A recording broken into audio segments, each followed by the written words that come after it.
Live from KSAT 12, the news at noon starts right now. The small city of Natalia now at the center of a major mass murder case.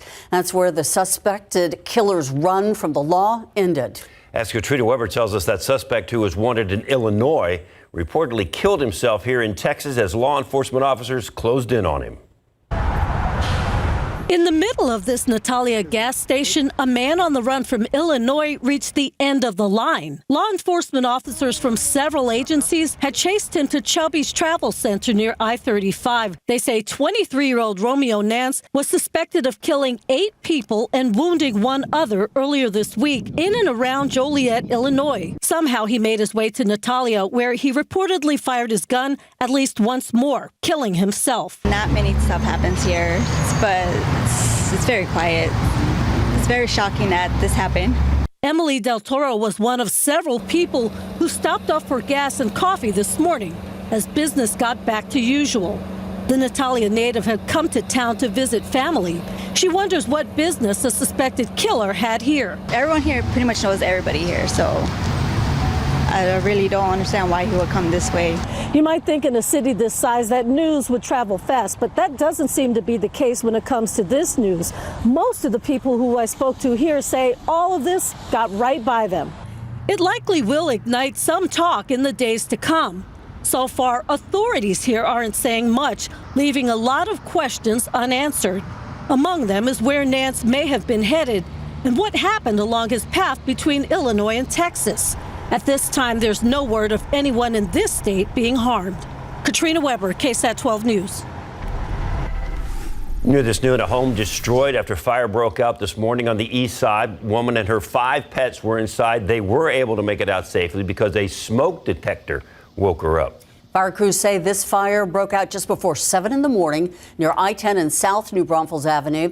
As for the cause of the fire, firefighters are investigating whether it was a heater in the front of the home that may have been faulty, and that is an issue.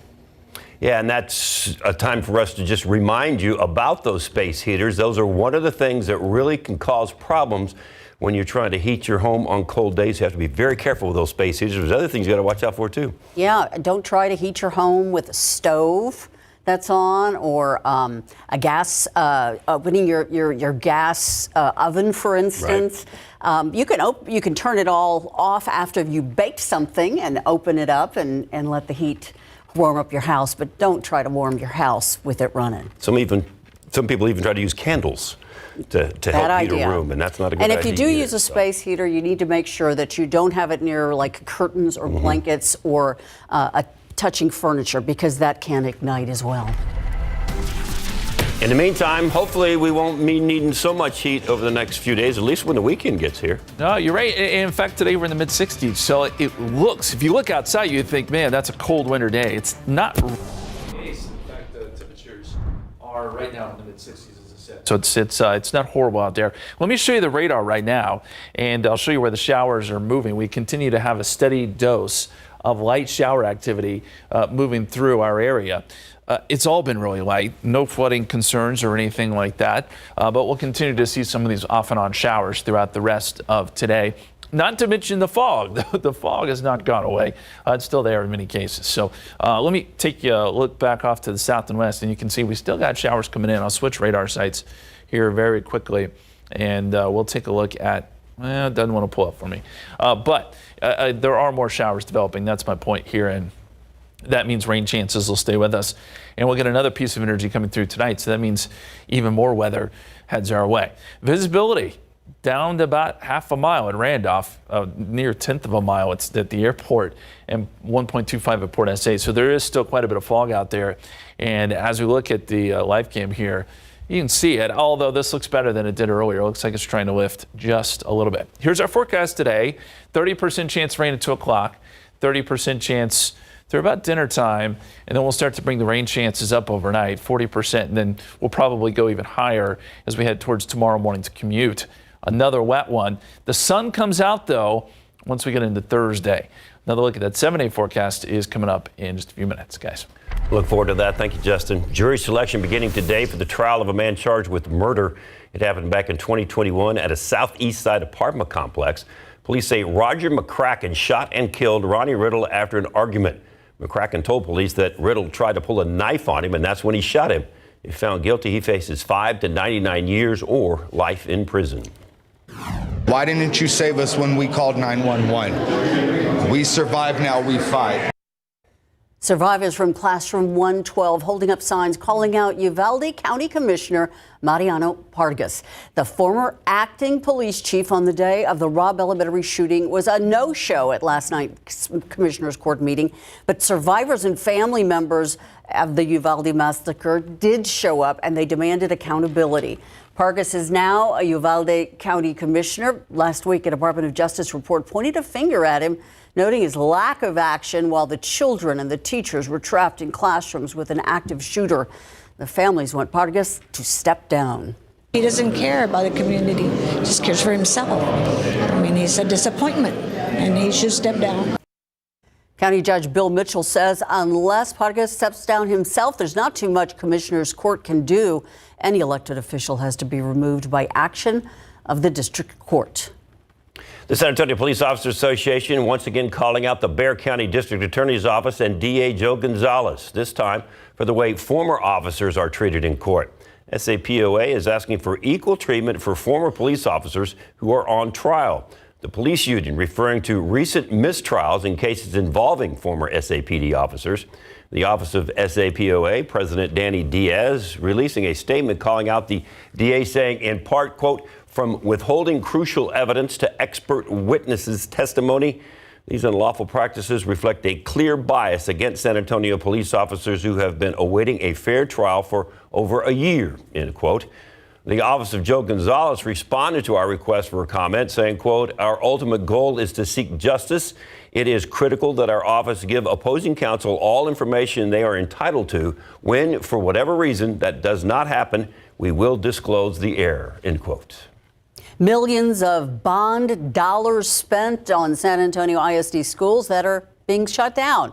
That's what records obtained by KSAT Investigates show. The building consolidation plan is called right-sizing by SAISD leaders who are closing more than a dozen schools. Dylan Collier breaks down the economic impact. In November 2020, voters overwhelmingly approved San Antonio Independent School District to authorize nearly $1.3 billion in bonds for aging infrastructure renovations, security improvements, and the replacement of school heating and cooling systems. But nearly 3 years to the day since that historic vote, the district formally made an about-face. We have very good programs. We have very good teachers. Concluding a series of public meetings last fall with the decision to close 15 campuses, most at the end of this school year. When the bond was passed back in 2020, November of 2020, the district administration at the time, right-sizing wasn't an initiative for them. Yvonne Little is the district's senior executive director of planning and construction. She acknowledges SAISD's colossal bond program is now having to pivot. KSAT Investigates found at least 57 bond projects, some of them already completed, tied to schools impacted by right-sizing. The district has sunk millions of dollars into campuses that were lined up for major renovations. The tally at Highland Park Elementary School alone has soared past $1 million. The expenditures to date, well over $1 million. And then this is one of the schools that is slated to close at the end of this school year. Those were spent on surveys, geotechnical surveys, structural analysis, to be able to make the design and develop the design for construction, but it was not under construction. In fact, according to Little, renovation construction had yet to begin at any of the closing campuses. Those costs, part of the planning process. The records show significant HVAC work continues at schools that are consolidating or closing, as well as 5-figure security improvements completed at some buildings that will no longer have students. Cameras can be moved and repurposed. Chillers can be moved and repurposed. The total bond expenditure spent on closing campuses, around $9.1 million, a figure Little says will continue to fluctuate as the district reconciles projects and informs architects that some work will not move forward. Little added that the district does not plan to sell off any of the properties. and will instead try to find tenants to rent the soon-to-be vacant buildings. Even if it does sit vacant for a little while we work with a partner to come into it, our mothball plan wants us to keep our HVAC at least at an unoccupied temperature so that we can mitigate, any bacteria growth or anything happening in the campus. For KSAT Investigates, I'm Dylan Collier. Now, under the right-sizing plan, close to 36 schools will receive additional students and staff. Impacted students will have the ability to choose the school of their choice. The Spurs in their road trip giving up a record for points scored by one guy in one game. As restaurants still work to recover from the big hit the industry took during the pandemic, they're hoping a popular event drives more customers into their chairs.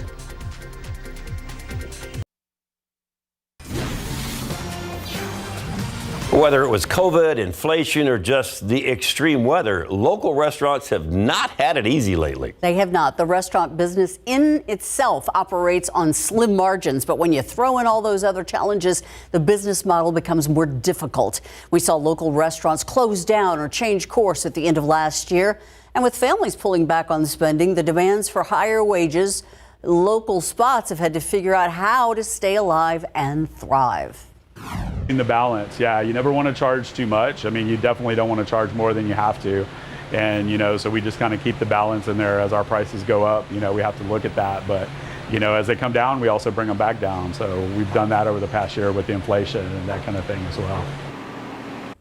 Culinary and Restaurant Week aims to help local chefs and local restaurants. Not only are there pre-fixed, pre-priced menus that help local families, but it also helps local spots by getting more people in the doors. Coming up in our later newscast, Max Massey joins Chef Jeff Belfour in the kitchen to talk about the current state of eating out locally. We're going to take a look outside at the traffic. That has been a story all day. Visibility extremely low in some areas. Pea soup out there in some places. And this is at I-35 in Alamo. The roads are wet, but this is actually a construction slowdown. Just a reminder to take it easy out there because it's hard to see real far ahead when it's foggy like this. Yeah, those roads are going to stay slick most of the day. Hey, here's some good news. The Aquifer is up again today over a foot, 1.1, 643.1. Coming up after the break, we're going to talk about the significance of that and talk about how our lakes and rivers could benefit from all this rain too. Mountain cedars in the high category jumped up today for whatever reason. 620, molds are moderate at 540. More rain chances to talk about as well. That forecast coming up.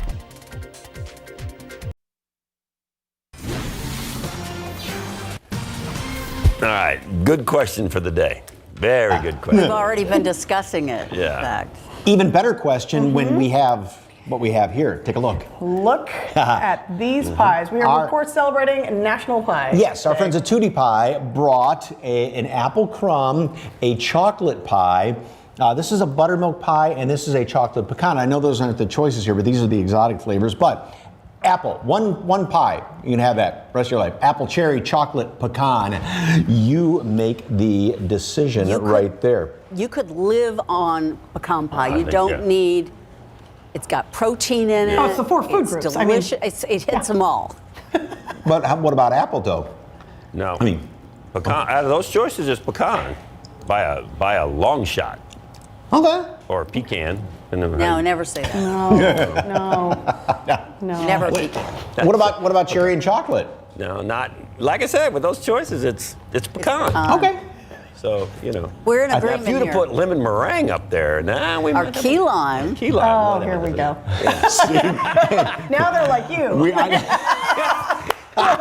we go. We can't make a decision. Scan the QR code and enter your choices. Of those four, no key limes, nothing like that. Wow. There wasn't enough room on the tied. street. They're all even right now. And whatever you pick, don't say pumpkin around Justin Horn. Yeah.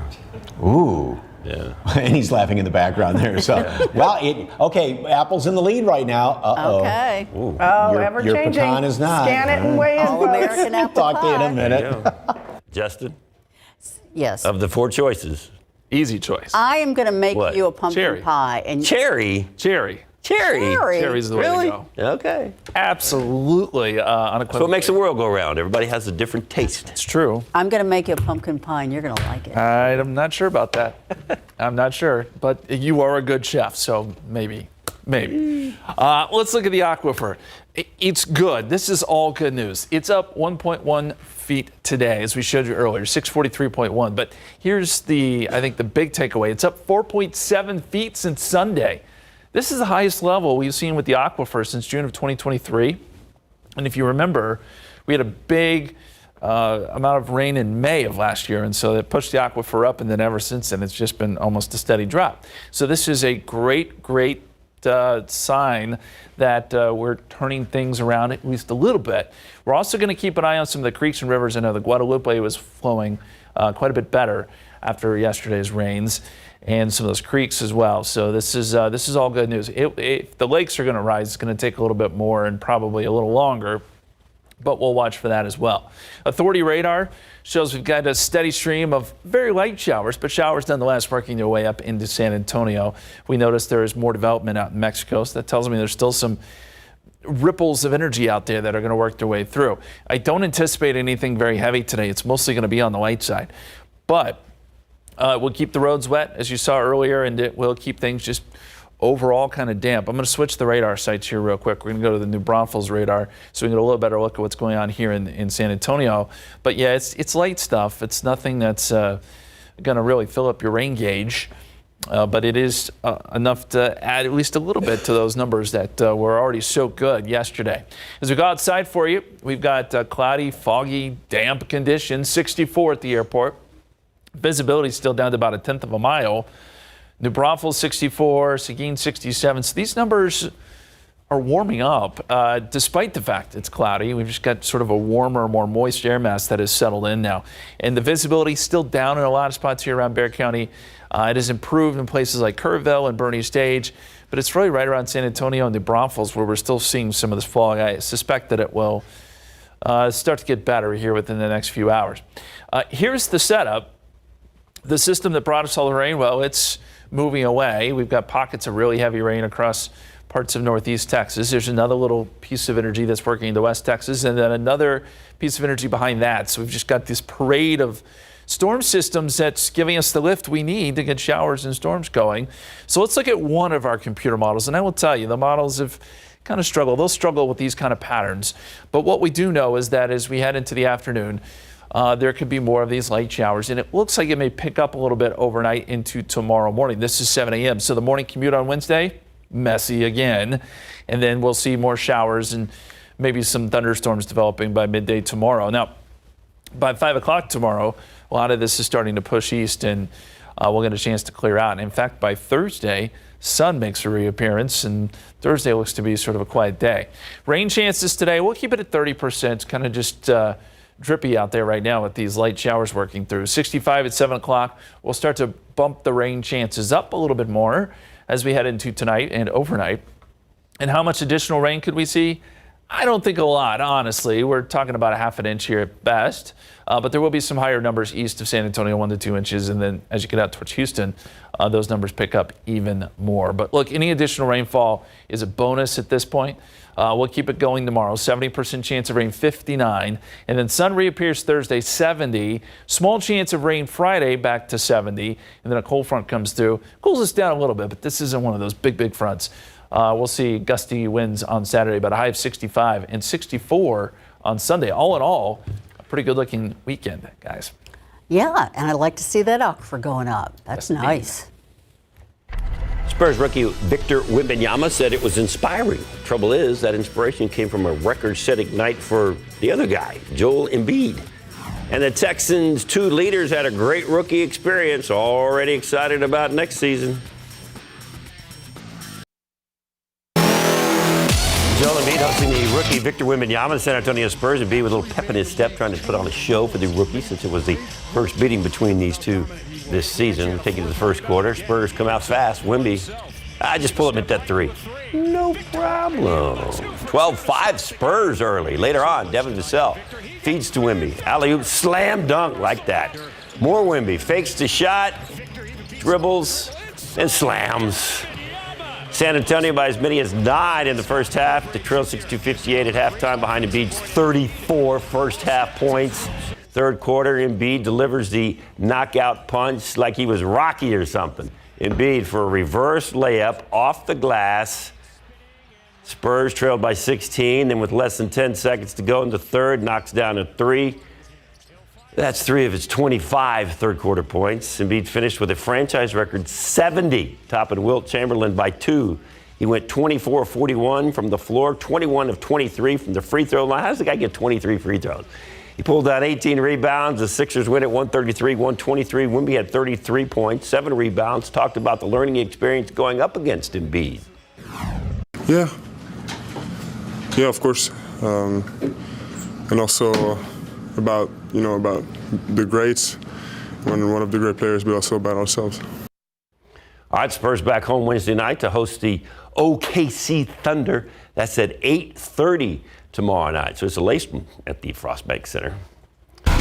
Football coverage brought to you by Davis Law Firm. Hey, Saturday at Baltimore was a tough one for the Texans and C.J. Stroud. The rookie didn't throw a TD, only the 4th game this season that he didn't throw a touchdown pass, and all 4 of those games ended in a loss. But what a season they had, an AFC South title and a first-round playoff win at home against Cleveland. During the regular season, Stroud passed for 4,100 yards, 23 touchdowns, 5 picks. That was it, just 5. During his season-ending presser, head coach DeMeco Ryans said the Texans know they've got their guy in C.J. You're in this league, everybody's looking for that quarterback, right? And we know how important the position is, know how many resources go into finding the right guy to lead, and over half the league has them, half don't. So it's a special position. It takes a special person to play that position, and we're happy to have CJ leading us. I remember he was the number 2 overall pick of the 2023 NFL draft, and he was more than happy to return the compliments to his rookie coach. They have a great bond now, and he's excited for the Texans' future with Coach leading the way.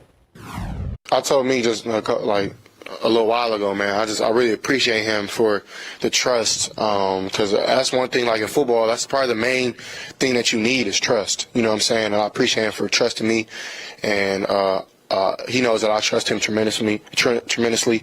Any decision he makes, like, I know that it's at the forefront of what's best for the team, and I'm excited to build with him, man. I think it's going to be a great dynasty hopefully we build, and I'm excited for that. Yeah, filling a couple of holes they have over the offseason with some free agents and some draft picks, and they have nowhere to go but up with this place. This is awesome. It's going to be fun to watch him. It is. All right, right now, presidential election 2024 is underway. People casting their ballots in New Hampshire in the first of the nation primary. Which candidate snagged the first few votes? We'll tell you. And as tax season approaches, a popular filing software once again facing some criticism, this time for the FTC, why the agency says the company deceived customers. New today at 5, a popular portable blender. It's being recalled for doing more than making smoothies. They're being blamed for sparking fires and sending people to the hospital. What the company is doing and what you need to do if you have one of these, it's today at 5 after Entertainment Tonight. You called this pea soup earlier? Ooh, looks worse. Am I right? Pea soup. I don't know. What's worse than pea soup? Gumbo? That's a little darker than pea soup right there. That's gumbo. Yeah, that's. I think pea soup's good. Good adjective for that. You look outside on the live cam. It looks like the fog is really thick, and it isn't in some spots, but also that camera's up high, so it always looks a little bit worse. Visibility is not as bad as it is there. As you get closer to the ground. I want to show you the pollen count one more time. A lot of people are asking about this. What the heck is going on? Mountain Cedar jumped up into the high category today, despite the rain. It's a 620. Molds are moderate, so if you got a headache today, you can blame Mountain Cedar or mold, honestly. With more rain around, we'll see molds probably come up a little bit more. Just a heads up. We'll see what Mountain Cedar does tomorrow. Radar showing that we've still got some showers working their way through the city. All of it light, but still causing for wet roads, and it's just overall damp. You'll still want your umbrella. You'll probably want it through about Thursday morning. Just keep it with you because we'll have these off and on periods of showers and maybe a few downpours. But for the rest of the afternoon, Just expect some of these light showers continuing to track through. 64 at 2 o'clock, 64 at 3 p.m., 65 at 4 p.m. So it's not bad as far as temperatures go. 63 at 6 o'clock. We'll bring rain chances up a little bit, though, overnight. And more rain, perhaps a little heavier as we get into tomorrow morning for the Wednesday morning commute.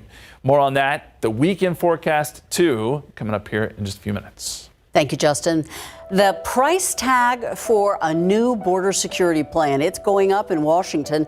Senate GOP whip John Thune says it looks like it's going to cost a lot more than the $14 billion that President Joe Biden requested for the border. However, during recent negotiations, both sides appear to have largely agreed on policy. The sticking point, how to pay for it. An agreement on border security is seen as a key to unlocking support to pass aid for Ukraine and Israel in the Senate. Support for aid to Ukraine losing popularity among Republicans, and some Democrats want conditions on aid for Israel. One top negotiator says the new deal may be ready for a vote by the end of the week. The question is when? The U.S. Supreme Court allowing the Border Patrol to remove razor wire along a portion of the U.S. southern border with Mexico. The ruling applies to that section of the Rio Grande where Texas state officials had blocked access to border agents. 3 migrants recently drowned in that area, which prompted the White House to press the Supreme Court to intervene. In addition to the razor wire, Texas also has placed buoys in the river near Eagle Pass in an effort to stop migrants from crossing. That floating barrier is also the subject of a legal battle between the state and the Biden administration. The first votes in the Republican primary are in from Dixville Notch, and Nikki Haley got all 6 of them. Voting for the rest of the state continues today. Most of the former President Trump rivals who dropped out of the race have officially thrown their support behind Trump. In polling, Governor Nikki Haley trailing by double digits, though. The Democratic National Committee is not allowing a primary in New Hampshire, but some Democrats still showed up to write in the candidate of their choice. Meantime, the New Hampshire Attorney General's office says it's investigating reports of a robocall that used artificial intelligence to mimic President Biden, telling people in the state not to vote in the primary. At least 21 Israeli military reservists killed in Gaza overnight. According to the Israeli military, an IDF reserve unit was setting up explosives to demolish a pair of 2-story buildings in Gaza near the Israeli border. That's when Palestinian militants fired an RPG at a tank nearby. Israeli officials say the blast set off a chain reaction, detonating the mines in the buildings, causing a massive explosion. Meanwhile, in Gaza, crucial aid running out as fighting there rages on. Some areas of Gaza have seen the most intense fighting in weeks, especially in the south, where thousands have now reportedly fled the area. Take a look at this. An extreme wave, yes, that's a wave, slamming into a U.S. Army post in the South Pacific's Marshall Islands. That island houses some of the U.S. Army's most sophisticated space tracking equipment. The Army says at least 1/3 of the island was flooded after this series of unpredicted giant waves. Only minor injuries reported, though. Experts say these kinds of waves are the result of a multitude of factors, including weather systems, the tides, and the coastal landscape. The Federal Aviation Administration urging airlines to take a close look at the door plugs on an earlier version of Boeing 737 airplanes. This comes on the heels of that incident where a door plug blew out of the side of an updated MAX 9 model on an Alaska Airlines flight a couple of weeks ago. The plane was forced to make an emergency landing. Officials at the FAA say airlines should visually inspect mid-exit door plugs to make sure the doors are secure. United Airlines says it also found loose bolts on some of its newer MAX 9s. The popular TurboTax app found guilty of deceiving some of its customers by advertising its tax services were free. Problem is, those tax services ended up not being free for many users who must file things like a 1099 form. The FTC ordered Intuit, the company that makes TurboTax, to either stop advertising as free or make its services free for all customers. Intuit blasted the final decision, saying the commission serves as accuser, judge, and jury. This decision comes after the company settled a lawsuit and was set to issue checks to more than 4.4 million people last May. A popular baby clothing company is facing a consumer boycott after an employee's request to work remotely while her adopted newborn is in the hospital denied. The company at the center Kite Baby. They sell infant sleep sacks and clothing. Marissa Hughes of Texas says not only was her request to work remotely denied, she was also fired after not returning from her allotted 2-week maternity leave. Hughes shared her story online, and the backlash came fast and furious. The company has apologized and promised to make changes. It also offered Hughes a new job, which she so far has turned down.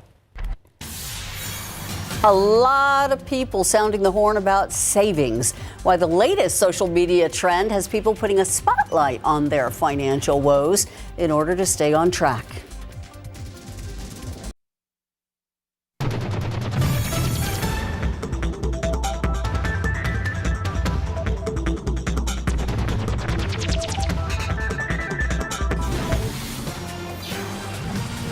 Now to the new personal finance trend called loud budgeting. It's being shared widely on social media. And we have a theory that our own Justin Horn started this social media trend. ABC's Elizabeth Schulze with how boasting about your budget goals and woes can help you make smarter choices and reduce impulse buying. Fast on the heels of the quiet luxury trend inspired by shows like Succession, she brought a normal sort of handbag. You are a laughingstock in polite society. Comes a new financial trend making a very different kind of statement. It's not I don't have enough, it's I don't want to spend. Loud budgeting. We're doing drinks or dinner, we're not doing both.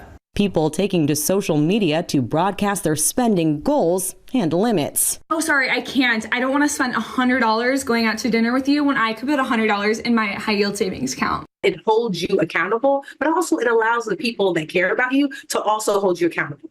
This TikTok video viewed more than 1.5 million times, resonating with people who are tired of staying quiet about their finances. My friend wants to go out to dinner. I'm just going to text them loud budgeting this month. I think financial transparency with your friends is something that you don't have to be embarrassed about. With home prices up 4% and food costs still 3% higher than a year ago, financial expert Tiffany Aliche says loud budgeting can help you cut back on impulse buying. Budgeting out loud is not just also the words, but it's also having these tools in place. Her loud budgeting tool, using a deactivation sticker on your credit card. It lists what you're saving money for, like a big trip, stopping you from making unnecessary purchases. Whenever I take out the card, it's a physical reminder, because I'm budgeting out loud. Is this a need? Is this a love? Because if it's just a like or a want, then that's 10, 20, 30 less dollars that I can put toward my dream trip. If you are just starting to make a budget, Aliche says the first step is to create a money list. Take a look at your credit or debit card statement, divide it into categories, then write down on a list exactly how much you're spending per category every month. She also recommends asking your company to automatically split your paycheck into separate bank accounts. One account can be used for bills, one for savings, another for entertainment. She says this can help take out some of the guesswork by clearly dividing up your available funds. Elizabeth Schulze, ABC News, Washington. Outside with live game. I swear one of those guys in there was quoting Justin Horn. It's like your microphone was on. Yeah. Listen, I didn't know this was a thing because I've been doing it for decades. You have. You've been doing it since we I should have just recorded a TikTok video and I could have been. You could have made a lot of money. I could have made some money. You could have been an influencer. Now you got me thinking. 64 so far today, 56 the low this morning, 88 and 17 of the records set back in 1972 and 1966. I can tell you one thing, we're putting some rainfall in the bank, and it's a good thing. Your forecast is coming up.